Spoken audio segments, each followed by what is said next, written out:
तो welcome all, आप सबका स्वागत है। जो स्टूडेंट भी बोर्ड एग्जाम की तैयारी कर रहे हैं या बोर्ड एग्जाम देने वाले हैं, फिर चाहे आप साइंस के हो, कॉमर्स के हो या आर्ट्स के हो, या फिर आप वोकेशनल को, या फिर आप 10th के स्टूडेंट हैं, आप सभी के लिए ये वीडियो बहुत लाभदायक, बहुत बेनिफिशियल होने वाला है। क्योंकि इस वीडियो में हम बात करेंगे how to score more than 95% marks या 95% से ज़्यादा मार्क्स कैसे लाएं, और हम अपने बोर्ड एग्जाम की तैयारी कैसे करें। क्योंकि एज 3 months आर लेफ्ट, क्योंकि लगभग 3 महीने बचे हैं। तो हमारी स्ट्रेटेजी, हमारी रणनीति क्या होगी और क्या क्या हमें करना है अच्छे मार्क्स लाने के लिए, 95 या उससे ज़्यादा मार्क्स लाने के लिए। तो जल्दी से स्टार्ट करते हैं आज का वीडियो। मैं हूं विक्रांत, आप देख रहे हैं पॉलिटिकल साइंस 90+ मार्क्स।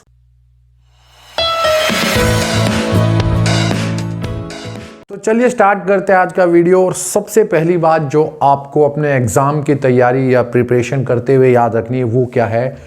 वो रणनीति से पहले आ जाती है कि आप अपने मार्क्स की तैयारी कर रहे हैं, हायर मार्क्स लाने की, उससे पहले क्या सोचना है, दिमाग में क्या सोच होनी चाहिए? वो होनी चाहिए चिंता, टेंशन की जगह कॉन्फिडेंस को बेस या आधार बनाओ। बेस आपकी बुनियाद, आप जिस बेस पर खड़े हैं वो टेंशन के ऊपर नहीं होना चाहिए। होता क्या है, अरे यार एग्जाम है, जितना पढ़ते हैं उतना भूलते हैं। उसका कारण है कि टेंशन, आप सोचते बहुत ज्यादा उसके लिए। तो पहली चीज, अपने दिमाग से ये टेंशन हटा दो कि यार बोर्ड का एग्जाम है या बहुत बड़ी हाय तौबा। कोई हाय तौबा नहीं है। जैसे नॉर्मल एग्जाम है, रोज का दिन है, वैसा ही आपका ये एग्जाम है। क्या होगा? बड़े से बड़े आविष्कार करने वाले भी एक एग्जाम से गुजरते हैं और उस एग्जाम से पास होते हैं, तो बताते हैं कि उनके साथ पता नहीं क्या क्या एक्सपीरियंस, अनुभव रहे हैं। एक बात बहुत याद आती है कि एक महान साइंटिस्ट ने कहा था, आप मुझे कमेंट करके उनका नाम बताना, कि tomorrow is my exam but a single sheet of paper can not decide my future. एक कागज का टुकड़ा मेरा भविष्य निर्धारित नहीं कर पाएगा या कर सकता। तो मैं समझता हूं एग्जाम है, मैं मानता हूं इंपॉर्टेंट है, लेकिन इंपॉर्टेंट होने का मतलब यह है कि आपका कॉन्फिडेंस होना चाहिए कि मैं कर लूंगा। वो चिंता नहीं होनी चाहिए। ये पहली चीज है। इसको, कॉन्फिडेंस को अपने अंदर ले आओ और फिर अब हम चलते हैं अपनी स्ट्रेटेजी की तरफ। क्योंकि ये कॉन्फिडेंस के साथ ही हम आगे बढ़ सकते हैं, आत्मविश्वास के साथ ही हम आगे बढ़ सकते हैं। तो जल्दी से चलते हैं आगे अपनी स्ट्रेटेजी और रणनीति की तरफ। तो अच्छे मार्क्स या 95+ मार्क्स या परसेंट लाने के लिए पहली टिप जो सबसे बड़ी जरूरत है आपकी, कि अच्छे मार्क्स लाने के लिए, मतलब आपको अच्छे मार्क्स लाने जरूरी नहीं है कि आपका पहले का रिकॉर्ड 11th 10th 9th जो भी आपने पहले किया है पास, वो बहुत अच्छा या रहा हो, या आप पहले बहुत ब्राइट स्टूडेंट रहे हो। जरूरी नहीं है। मतलब ये कोई आवश्यकता नहीं है सोचने की यार मैं तो 11वीं में इतने कम नंबर लाया था, या मैं 9वीं में कम लाया था, तो मेरे तो 10वीं में आएंगे ही नहीं। क्यों? क्या है कि कई बार होता है कि कोई नेगेटिव माइंड का थॉट आ जाता है, नकारात्मक सोच आ जाती है, नहीं यार हमारे तो नंबर आ ही नहीं रहे, पहले भी नहीं आए। और हमें लेकर जो स्टूडेंट सोच लेते हैं, हमें मतलब अगर कोई एग्जाम दे रहा हो, वो सब हमें लेकर एक सोच भी जनरेट, एक थिंकिंग बन जाती है लोगों की, यार ऐसा पहले भी कुछ नहीं किया, अब भी कुछ नहीं कर पाएगा, और हम उस सोच में गिर जाते हैं। तो वो नहीं करना है। सचिन तेंदुलकर भी 0 पे आउट हो गया है, कई बार हुआ होगा, लेकिन इसका मतलब ये नहीं कि वो सेंचुरी नहीं मार सकता। तो अपने दिमाग में ये टेंशन, इस चीज को कभी नहीं लाना कि हम पहले का ब्राइट स्टूडेंट नहीं है, हम पहले कुछ नहीं कर पाए हैं, ये वाली बात बिल्कुल नहीं आनी चाहिए। क्यों? क्योंकि अच्छे मार्क्स लाने के लिए जरूरी नहीं है कि आप पहले ब्राइट स्टूडेंट रहे हो या अच्छे स्टूडेंट रहे हो या अच्छे मार्क्स लाए हों। वो क्राइटेरिया जरूरी नहीं है। इसके बाद अपने अंदर कॉन्फिडेंस आता चला जाएगा, आता चला जाएगा, आपके अंदर अपने आप आता चला जाएगा वो कॉन्फिडेंस। तो पहली बात ये याद रखनी है। बढ़ते हम आगे। तो सबसे पहले हमें यह समझना है कि हमें अच्छे मार्क्स, या यूं कह लो 95 से ऊपर मार्क्स क्यों चाहिए। आप जब बोर्ड के एग्जाम की तैयारी कर रहे हो, विशेषकर 12th में है, तो आगे क्या करना है, और 10th में तो आपको अपनी स्ट्रीम चुननी है। स्ट्रीम मतलब किस लाइन में आगे जाओगे, साइंस में, कॉमर्स में, आर्ट्स में। तो ये जो स्ट्रीम है, ये भी आपके भविष्य के लिए बहुत जरूरी हो जाती है। और आपको क्यों चुनना है, अच्छे मार्क्स क्यों लाने हैं, तो 2 चीजें बेसिक आती है इस पर। एक, एंट्रेंस और कंपटीशन। जमाना ही कंपटीशन, प्रतियोगिता का है। आपको बड़े एग्जाम इंजीनियरिंग ले लो, डॉक्टर ले लो, या आप डिफेंस के ले लो, एनडीए वगैरह, हर जगह एंट्रेंस एग्जाम देना पड़ता है। और उन एंट्रेंस एग्जाम में इंजीनियरिंग वगैरह में तो आप 90, 95, जितने भी आप डॉक्टर वगैरह के लिए जाओगे तो हर कोई 90 से ऊपर मांगता है, 95, 90। इसके बिना आपका एंट्रेंस एग्जाम ही नहीं हो पाता कई होगा तो। और दूसरा, एंट्रेंस दे रहे हो तो उसमें जो एग्जाम्स में क्वेश्चन आते हैं वो भी आपके सिलेबस बेस्ड होते हैं। तो आपके एग्जाम में अच्छा सिलेबस कवर किया होगा, आपने अच्छे मार्क्स लाए होंगे, तो आप इजीली इन एंट्रेंस कंपटीशन के अंदर आराम से परफॉर्म कर सकते हो। दूसरी बात, अगर चलो एंट्रेंस नहीं भी देना, कंपटीशन नहीं देना, तो कॉलेज में तो एडमिशन चाहिए, वो भी एक अच्छे कॉलेज में, यूनिवर्सिटी में एक अच्छे कॉलेज की कटआउट 90% से नीचे तो आर्ट्स में नहीं जा रही, साइंस तो कॉमर्स तो 99 पे ही अच्छे अच्छे कॉलेज बंद हो जाते हैं। तो ये इसलिए ज़रूरी है कि हम अपने अच्छे फ्यूचर को अभी से दिशा दें, डायरेक्शन दें, एक रास्ता चुने अच्छे मार्क्स का। इसलिए आपके लिए 95+ मार्क्स या उससे ज़्यादा मार्क्स, अच्छे मार्क्स लाना ज़रूरी है। तो नेक्स्ट इंपॉर्टेंट बात आ जाती है कि समय, टाइम, क्योंकि सबसे इंपॉर्टेंट या सबसे मूल्यवान वैल्यूएबल समय या टाइम है। तो समय की प्लानिंग कैसे करनी है? सबसे पहले समय, टाइम हमारे पास कितना है? हम मान के चलते हैं 3 महीने बोर्ड एग्जाम के, तो हम अपनी प्लानिंग 3 महीने को ध्यान में रख के करेंगे कि हमें 3 महीने में ही सब कुछ कर लेना है, अच्छे से अच्छे मार्क्स लाने हैं, अच्छी परसेंटेज लानी है और अपने आप को प्रूफ भी करना है। और समय का इस्तेमाल कैसे करना है, हमें यूटिलाइजेशन कैसे करना है, इसका बहुत ज़्यादा इंपॉर्टेंट रोल है आपके एग्जाम्स में भी, बोर्ड में भी और आपके फ्यूचर में भी, भविष्य में भी। वो कैसे होगा? Time table, make your time table. बिना टाइम टेबल के आप ये भूल जाइए कि आप कुछ भी अचीव कर सकते हैं। डिसिप्लिन्ड लाइफ बहुत ज़रूरी बन जाती है, अनुशासन। आप किसी स्पोर्ट्समैन को देखिए, हमें लगता है बड़े बड़े स्पोर्ट्समैन ऐसे बन जाए, 4-4 बजे उठ के इनका वर्कआउट से लेकर और जो भी ये स्पोर्ट्स खेलते हैं उसकी प्रैक्टिस स्टार्ट हो जाती है, शुरू कर देते, बहुत ज़्यादा फिटनेस के साथ साथ अपने शरीर पर ध्यान देते हैं, शरीर पे बहुत ज़्यादा ध्यान दें। ऐसी आपकी पढ़ाई के लिए आपका टाइम टेबल भी ज़रूरी है। मैं मान के चलता हूँ 6 घंटे की नींद आप ज़्यादा लेते हैं तो उसे कम करिए। हालांकि एक आवश्यक नीड बोली गई है कि 8 घंटे तक की नींद, लेकिन इस वक्त 6 घंटे की स्लीप में एज के हिसाब से आराम से काम चल जाएगा।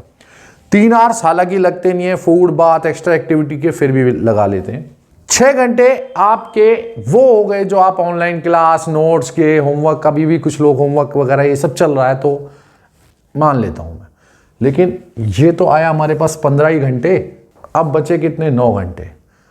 सबसे जरूरी बात, 1 घंटा फिजिकल फिटनेस को, अपने शरीर को फिट रखने को जरूर देना है। जरूरी नहीं है पार्क में जाओ, चाहे अपने घर की छत पे, थोड़े खुले में, ऐसी जगह जहां पे भीड़ नहीं है, आपके घर में छत पर, किसी बरामदे में, अपने आप को फिजिकली एक्टिव रखिए। A healthy brain always live in healthy body. अगर आपका शरीर फिट नहीं है तो मैं दावे से कह सकता हूं आप पढ़ाई नहीं कर सकते। फर्क नहीं पड़ता आप सुबह 4 बजे उठ के पढ़िए, भाई किसी से नहीं पढ़ा जाता। मैं अपना ही एग्जाम्पल देता हूं, जब मैं एंट्रेंस की तैयारी करता था तो मैं रात को ज्यादा पढ़ता था बजाय कि दिन में पढ़ने के। तो टाइम को यूटिलाइजेशन आपके हाथ में, कोई सुबह उठ के पढ़ सकता है, कोई दिन में पढ़ सकता है, कोई रात को, लेकिन वो टाइम हमारे पास आ गया। लेकिन 1 घंटा आपको अपने शरीर को देना है। फिटनेस बहुत अच्छा लगेगा, दिमाग भी खुला रहेगा, थोड़ा फिटनेस रहेगी, फुर्ती रहेगी। हेल्थ एंड फूड, क्या है ना, आपकी उम्र में मैं देखता हूँ वो खाया मोमोज, ये चाउमीन फाउमीन खाते और फिर अपने शरीर का भी बैंड बजाया जाए। ये जंक फूड, बाहर का खाना अवॉइड करिए। अब इसका कारण भी है, ये हैवी खाना, ये उल्टा सीधा खाना शरीर में लेजीनेस लाता है, सुस्त बनाता है शरीर को। मैं आज आपको बता रहा हूं अपने बारे में, मैं कोरोना सर्वे में ड्यूटी कर रहा हूं और 10-10 घंटे की ड्यूटी करने के बाद भी वीडियो रिकॉर्ड कर सकता हूं खड़े होकर, और भी काम आगे कर सकता हूं। तो अपने खाने को संतुलित, बैलेंस रखिए, और हेल्थ और फूड बड़ा जरूरी है। सेहत खराब हुई तो सब कुछ खराब है, शरीर ही अच्छा नहीं रहेगा तो हम क्या कर पाएंगे।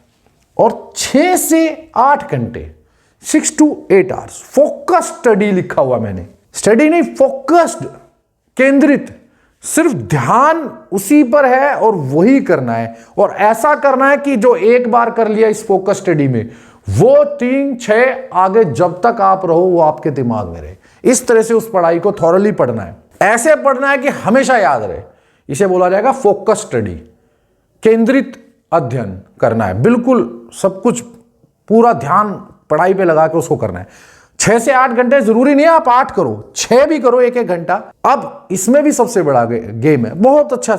अगर आपके कोई सब्जेक्ट वीक है तो उसको ज्यादा टाइम दो, कोई सब्जेक्ट आपका स्ट्रांग है, आपको पता है, तो उसे थोड़ा कम दे दो, उसका टाइम निकाल कर वीक वाले को दे दो। ये आप कर सकते हो, पर इतना टाइम देना है। इसमें 1-आधा घंटा निकाल दिया और कम कर लो, 1 घंटा वो अपना रेस्ट कर लिया, दिमाग को थोड़ा आराम दे दिया। लेकिन इतनी 6 से 7 घंटे की तो आपको पक्का फोकस स्टडी, केंद्रित अध्ययन करना ही है।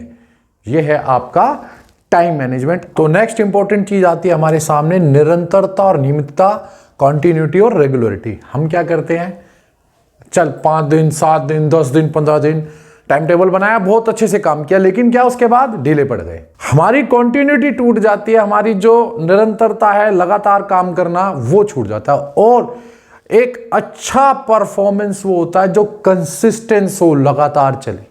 तो हमें हर हाल में जो सोचा है कि इतने नंबर लाने हैं, इतना अच्छा परफॉर्म करना है, तो कंसिस्टेंसी होनी चाहिए हमारी पढ़ाई में, हमारी रेगुलरिटी होनी चाहिए, निरंतरता, कंटिन्यूटी होनी चाहिए, नियमितता या रेगुलरिटी होनी ही चाहिए। ये मत सोचो 5 दिन, 10 दिन, 15 दिन, ये जब तक कि एक टारगेट, लक्ष्य अचीव हासिल नहीं हो जाता तब तक हमारा ये रूटीन टूटेगा ही नहीं। ये सबसे इंपॉर्टेंट है, इसको बहुत अच्छे से फॉलो करना, क्योंकि ये कुछ ऐसा ही है, रोज जिम जाऊंगा 10 दिन गए उसके बाद अपना ठीक है यार चलो छोड़ो, ऐसे ही पढ़ाई है। जैसे आप सोच रहे हो कि 3 दिन में कोई, 5 दिन में कोई एकदम साइंटिस्ट नहीं बन जाता, वर्षों की मेहनत लगन का नतीजा होता है। तो अच्छे मार्क्स भी कई समय का नतीजा होता है, उस समय के अंदर आपको निरंतरता, कंटिन्यूटी रखनी है। तो नेक्स्ट बात आपके सामने आएगी, take first step and move forward. सबसे पहले आप कदम लीजिए, आगे बढ़ाइए और आगे बढ़ते रहिए। एक कदम उठाइए और आगे बढ़ जाइए, आगे बढ़िए अपनी मंजिल की तरफ। एक छोटी सी कहानी सुना देता हूं। एक बच्चा रोज अपने पिताजी के साथ नदी किनारे घूमने जाता था, तो वहां एक लेडी, ओल्ड एज लेडी, एक कछुए को उठाती थी, उसको साफ कर देती थी, छोड़ देती थी, उसके कवच को साफ कर दी, छोड़ दी। वो बच्चा बार बार देखता, यही चलता रहता था, उठाया, साफ कर दिया। तो एक दिन उसने उत्सुकतावश, क्यूरियोसिटी से, जिज्ञासा से पूछ लिया कि माता जी आप क्या करते हैं? ये एक कछुए को बार बार कह रहा है, इसको साफ करने से इसका कवच जो है साफ रहेगा, ये इसका कवच ही, क्योंकि क्या है, कछुए का कवच साफ रहता है तो गर्मी ज्यादा सोख सकता है। तो उसको कह रहा, तो उसको मदद मिलेगी। तो उस बच्चे ने पूछा है कि ये एक ही कछुआ है क्या कि एक कछुए को साफ कर? बहुत सारे कछुए हैं, सिर्फ इस कछुए को साफ करने से क्या होगा? तो उस ओल्ड एज लेडी ने, उस वृद्ध औरत ने बहुत अच्छा जवाब दिया, मैं जानती हूं कि इससे सब कछुओं की जिंदगी में बदलाव नहीं आएगा, लेकिन इस एक कछुए की जिंदगी में बहुत बदलाव आएगा। तो पहले एक कदम तो उठाइए, फिर आगे बढ़िए। तो सबसे पहली बात है कि अपने मार्क्स की तरफ, अपने टारगेट की तरफ आज ही अभी एक कदम उठाइए, टेक वन स्टेप और आगे बढ़िए। तो जब तक आप बदलाव लाने के लिए आगे नहीं बढ़ेंगे तो बदलाव आएगा कैसे? नेक्स्ट इंपॉर्टेंट बात आती है जो आपकी स्टडी में, आपके अध्ययन में आपकी मदद करेगी, लिंक टॉपिक्स विद सिलेबस। अब इसको न समझो मैं कहना क्या चाह रहा हूं। कोई तो कारण होगा, जिन्होंने सिलेबस बनाया ये भी बहुत पढ़े लिखे लोग होते हैं, इतनी रिसर्च करते हैं कि सिलेबस में क्या क्या डालना है। तो पहले चैप्टर से लेकर एंड के चैप्टर तक कुछ ना कुछ चेन बनती है। अगर ऐसे चेन बनी है, अगर आप बीच की कड़ी उठाओगे तो आगे पीछे क्या होगा? ये चेन टूट जाती है। तो टॉपिक्स की जो लिंक है, वो जो चेन है, उसको टॉपिक वाइज ही करिए, टॉपिक से टॉपिक पूरा मिलाकर पढ़िए। तो लिंक टॉपिक विद सिलेबस, सारा का सारा लिंक से चलिए। एक बार उठाइए, थोड़ा हो सकता है आप सोच रहे हो यार बीच के उठाने से कुछ भी कोई फर्क नहीं पड़ता, लेकिन पड़ता है बीच से उठाने से। आपका जो चेन है वो शुरुआत से ही समझ में आएगी। तो जितने भी टॉपिक्स हैं उनको लिंक्ड करके सिलेबस के साथ धीरे धीरे चलिए, ये सबसे बड़ी बात है। तो मैं उम्मीद करता हूं आपको बहुत मदद मिलेगी इससे, और आपको मार्क्स लाने के लिए कॉन्फिडेंस अंदर से आएगा, और आप इन सब स्टेप्स की या इन सब टिप्स की वजह से अपने अच्छे मार्क्स ला पाएंगे। तो जल्दी मिलेंगे हम अगली वीडियो में। मैं हूं विक्रांत, आप देख रहे हैं पॉलिटिकल साइंस 90+ मार्क्स। एंड में जाते जाते आपको एक शायरी जरूर सुनाऊंगा। कहते हैं जवानी के जो आप लोग हैं, जो यूथ है, शेर बहुत आप पसंद करते हैं। इस शेर को ढंग से सुनना, आपके बहुत काम आएगा, आपके कॉन्फिडेंस को बूस्ट करने में। हुस्न हुस्न ना रहा, घमंड का खुदा हो गया। इश्क इश्क ना रहा, बहस का मुद्दा हो गया। भीड़ से अलग चलो, अपनी राह अलग बनाओ। मंजिल उसी को मिली जो भीड़ से जुदा हो गया। तो भीड़ के साथ नहीं चलना, उनसे अलग होके अपना रास्ता अलग बनाना है।